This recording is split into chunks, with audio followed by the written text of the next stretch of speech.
second here. So my name is Lucca. I was born and raised in Brazil, and I moved to Utah about almost 2 years now, and it's been a journey.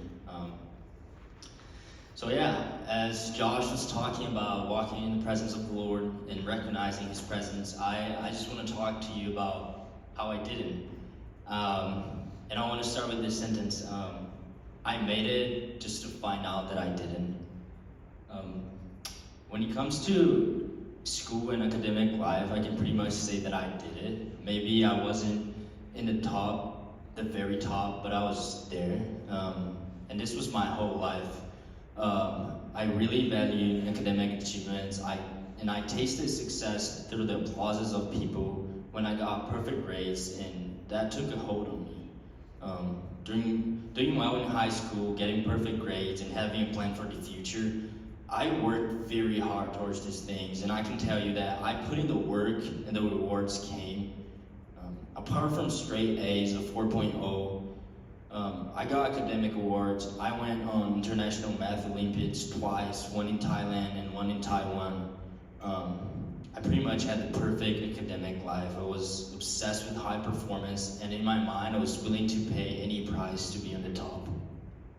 And to be honest with you, I was doing all of that and saying it was for God. I would say He deserves it. I would say He deserves that. He deserves that I would work so hard that would hurt myself.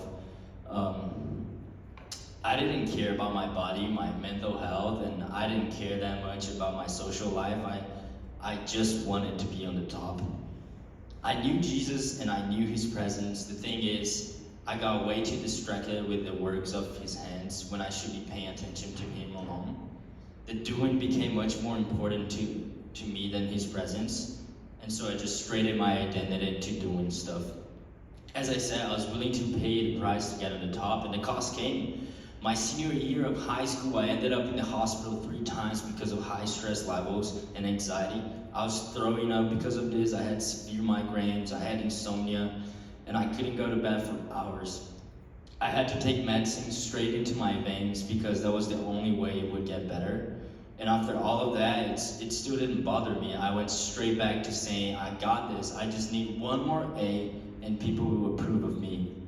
I came to college with the same mindset. I spent my freshman year stuck in the library for the most part of it, trying to keep up this image of a perfect student and trying to impress others.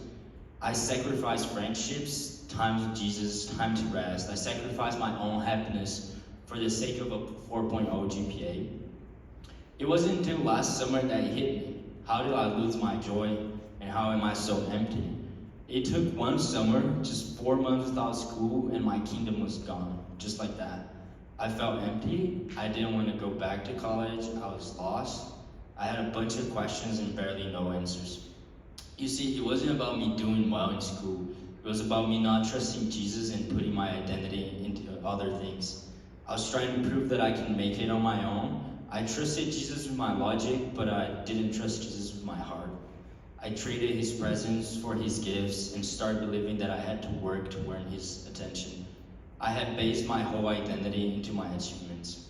And just so you know, this was the beginning of fall semester, and it wasn't that far away. And from there, nothing magical or supernatural happened about this era of my life. I just surrendered. I want to say it's easy, but I'm just saying that I gave up.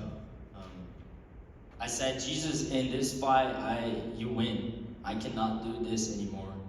I had to slow down, to be still, and to understand that there's nothing I can do to make Him love me more. I saw my grades going down, and I'm not gonna lie to you. At moments, I saw my anxiety going up because of that. Moments that I caved into that anxiety and ended up burning up. And moments that I turned to Jesus and said, I'm scared, I need you. There are not enough applauses, compliments, awards, or grades that can satisfy you. None of that will ever be enough. To recognize His presence is an everyday practice, and it might cost you a lot to do that. But I can tell you that I had a lot on paper, but I was still empty. Giving up meant that I got friends, I got time to rest, and I got my joy back. Jesus was enough, Jesus is enough, and Jesus will forever be enough. I can stop and rest. I don't have to be perfect, and I don't have to prove anything. He fulfills me.